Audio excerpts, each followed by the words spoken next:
Here's why gamified marketing works and how to do it without being cringe. Maybe you remember when email used to be like opening a present. It was a long time ago, but it was fun.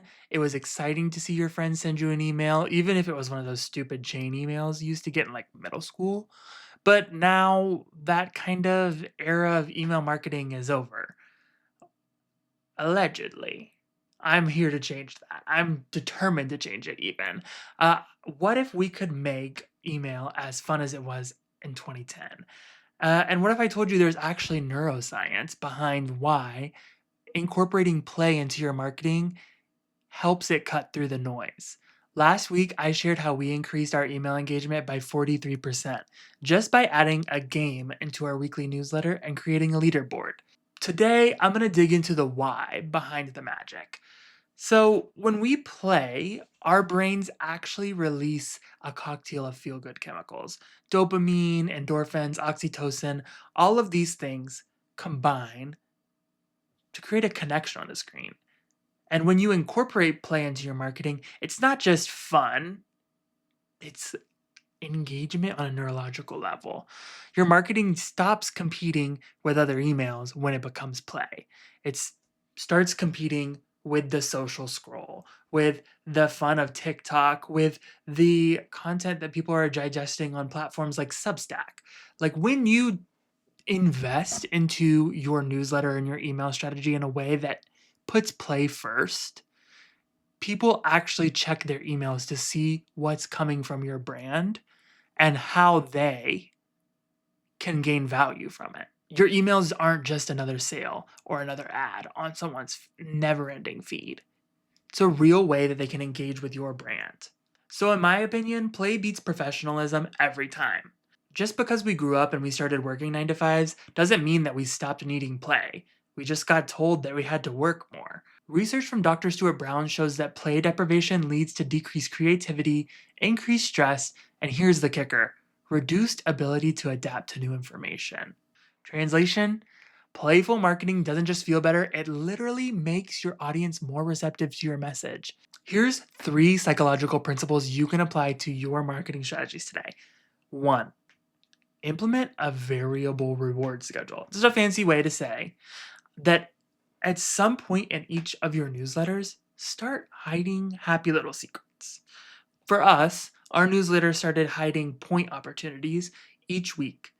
Some weeks, we asked people to click a button, go to our YouTube channel, watch a video. Other weeks, we said, hey, what new piece of gear do you want in your studio? If you could get one new piece of gear today, is it a microphone, a camera, a light, a new computer? Do this poll, and we'll give you extra points this week.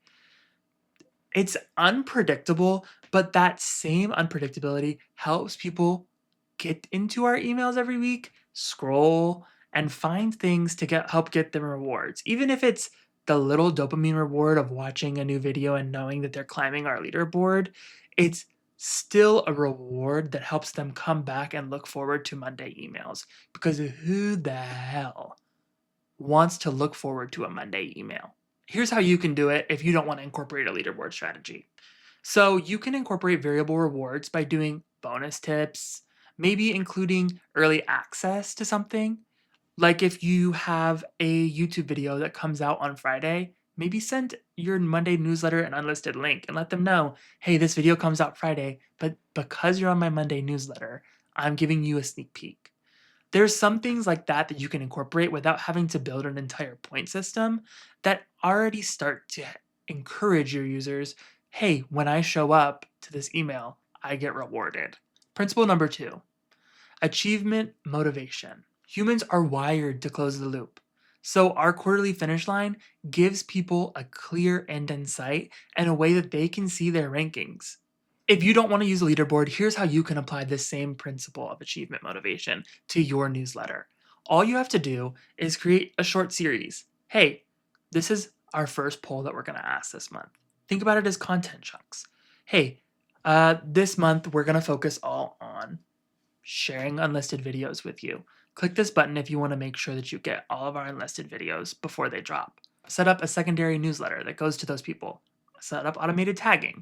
These are all things that are pretty simple inside of email marketing, but they just take the extra thought step of like, how do I start from this newsletter and how do I make it fun? When you ask that question every week, how do I make this newsletter fun for my readers? It changes the way that your readers get to encounter with your content, but it also changes the way that you start to think about the content you're writing. Okay, the last psychological principle of the 3 that you can apply starting today is social proof through competition. I know we talk a lot about using leaderboard to engage our audience. We have a super strong community that is always down for our competition. So we love to gamify and build out a competition strategy like a leaderboard. Our community manager, Jill, shares our leaderboard into the community once a month and kind of just shows like, hey, these are the rankings. Where are you stacking up? We have 2 months left of this quarter and you can still get to the top because as every month goes on, I send out bonus opportunities for points. When others see those kinds of things happening in the community, they see the leaderboard rankings, it sparks a drive in them to participate so they can feel like they're doing the same things as their peers or that they're like achieving the same goals that people are achieving.